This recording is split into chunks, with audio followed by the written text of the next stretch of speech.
I originally recorded these videos in November and December of 2016 before I started using mods.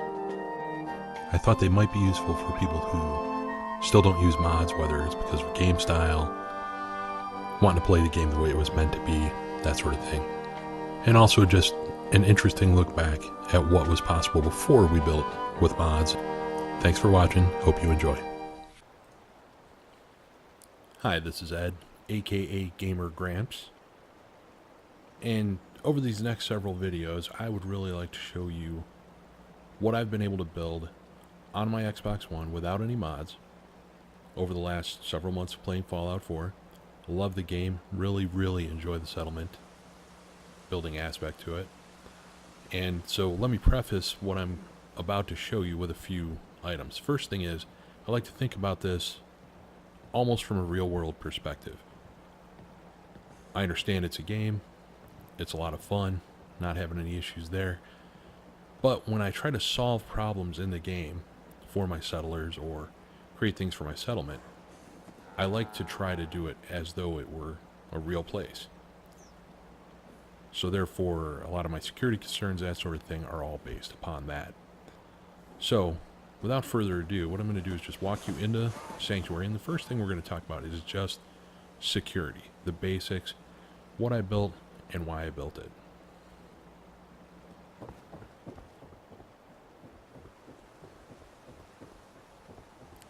So first, as you enter Sanctuary, you see this lovely sign here that says, "Welcome to Sanctuary. Non-residents must place weapons in designated container and submit to inspection." Now, the residents get to keep their weapons. The reason for that is because they are responsible for the defense of the settlement. So, they will keep their weapons with them at all times. Directly behind the sign is the designated container. It says guns on it. Pretty simple and easy. Has a marquee arrow pointing right at it. Then as you enter the settlement, there is this guard post here, where a guard would normally be stationed and would inspect you, make sure you're not carrying any sort of contraband or extra firearms that you did not place in your container. If something should come up, say a raider attack, something like that, we have the alarm system right here, which would be thrown. Nice and simple. Let's talk a little bit about guard towers. There are actually 7 guard towers in this settlement.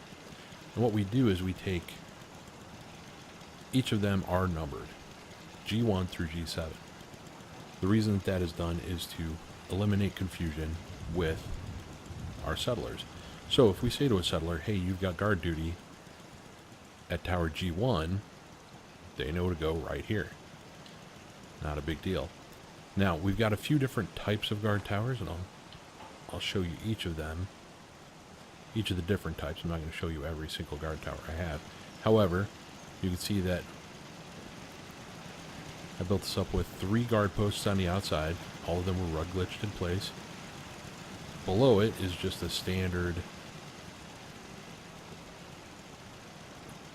basically one of those prefabs with a roof and all the rest of it. And that was just set right here, and then walls put around it. So it does take it so that there's no usable space underneath this.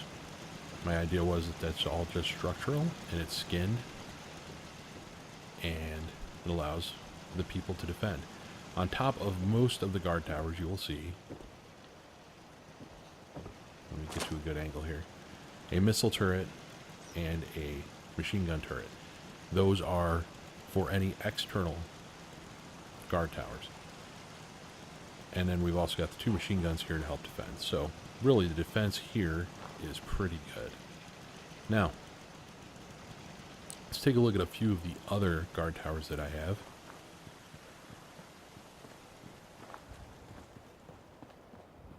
In addition to the outer wall, I also have this. This is the inner keep. When I first started building Sanctuary as a settlement, I actually thought it was silly to try to defend all of those buildings out there with the limited amount of resources that I had, the limited wood, limited steel, all that sort of stuff. I should also say that I have never glitched anything to get extra resources to build with or anything like that. Everything has been gathered in the game just like you would do. So I initially built this first wall. Now you can tell that the wall is seamless, and that's all done using the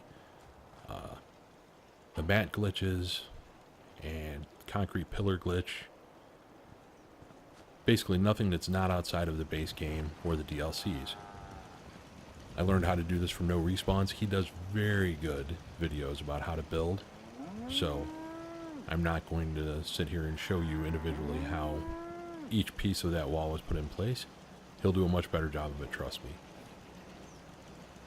This is our second type of guard tower, just a simple guard post, and we've got a few of these to defend the inner keep. Basically what happens now is the outer wall defends the entire settlement. However, should there be some terrible emergency, death claws get in and just start wreaking havoc, that sort of thing, people can retreat to this inner keep. And the inner keep still has good defenses. Has several machine gun turrets, still has its own spotlights, all of that. Now, a lot of the guard towers you'll see were originally just regular wood shack foundations, just like this one, with a guard tower or a guard post mat glitched in place. Later, when we got access to the scaffolding, then I started using scaffolding to do the same thing. Not necessarily at this location, but... And here you can see another. This is just a simple guard post placed on top of one of those bridges, a shack bridge. And that also looks pretty good.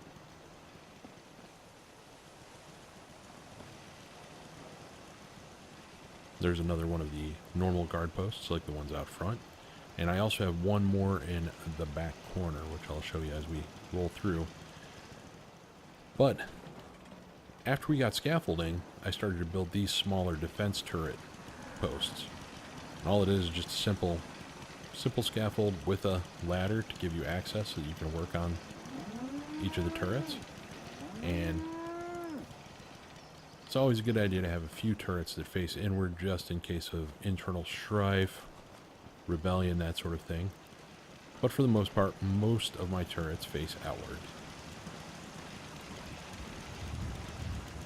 Now, I've heard a lot of people on their YouTube videos saying things like, well, I don't like how everybody puts their turrets on towers, and it just seems like people don't like that. They think that things should be closer to the ground, or that you should break it up somehow. For me personally, I know that in a real world scenario, you would want to have your turrets as high as possible because it gives them a much larger field of fire. If you look at this, for this missile turret versus the same thing from ground level, there's no comparison. I see no reason why you would not want to do that. So, for me, everything is up on a tower. For the most part. Those two right at the gate, those are a little bit different because they are there specifically to take care of someone who is at the gate and then starts causing trouble. So real quick, let's take a last stroll through. And you'll see there's a couple turrets here on this building, the shop. I'll kind of talk about those a little bit later when I talk about the shop itself. And then the final guard tower out on the edge of the property. So this is the settlement of Sanctuary. I'll show you more in our next video, but just wanted you to get a feel for the defenses of the entire settlement.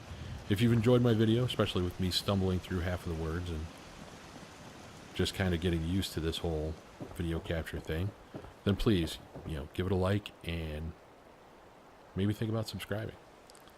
Thanks. Have a great day.